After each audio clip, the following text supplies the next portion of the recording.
पिछले वीडियो में हमने जाना कि चाइना चाहता है कि दुनिया के सारी कैलेंडर से 10 अक्टूबर हमेशा हमेशा के लिए ख़त्म हो जाए।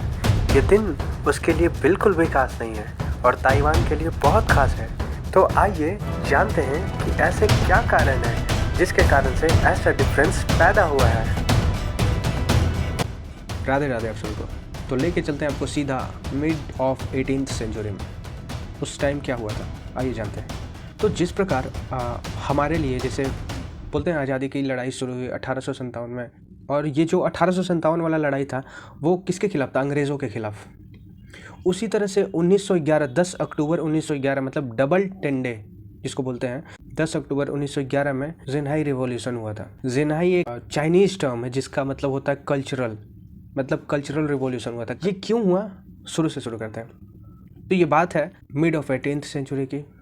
तो उस टाइम पे एक डायनेस्टी फॉर्म हुआ चाइना में जिसको बोलते हैं क्विंग डायनेस्टी।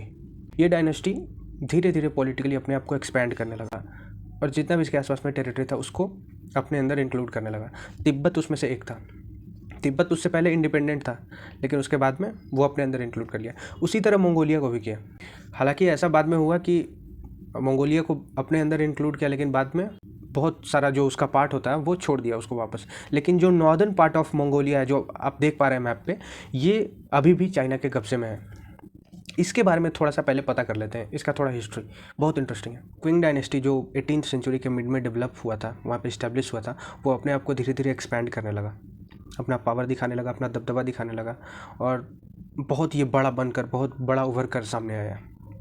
जैसे ब्रिटिशर्स जब भारत आए तो यहाँ पे वो डिवाइड एंड रूल लेकर आए। उसी तरह यहाँ पे क्विंग डायनेस्टी जब इस्टेब्लिश हुआ चाइना में तो कल्चरली बहुत ये लोग रिच भी थे चाइना वाले। एग्रीकल्चरल बेस्ड ज़मीन था इन लोगों का। तो ये लोग सोचे कि इन लोगों को कल्चरली डिवाइड करो और रूल करो, ऐसा इन लोगों का मानना था, क्विंग डायनेस्टी वालों का।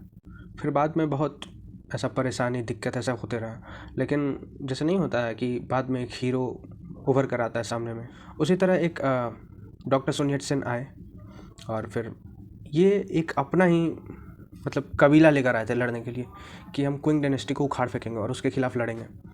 तो ये मतलब एक तरह से मुखिया थे उस चीज़ का जो उसके खिलाफ आवाज़ उठाए और उसके खिलाफ लड़े। डॉक्टर sun yat-sen उनका नाम था।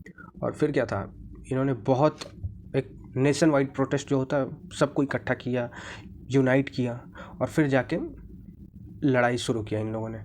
डॉक्टर sun yat-sen के नेतृत्व में बहुत भारी लड़ाई शुरू हुआ और इसी मूवमेंट को बोलते हैं डबल 10 डे जो 10 अक्टूबर 1911 को हुआ। इसको बोलते हैं ज़ेनाई रिवॉल्यूशन, कल्चरल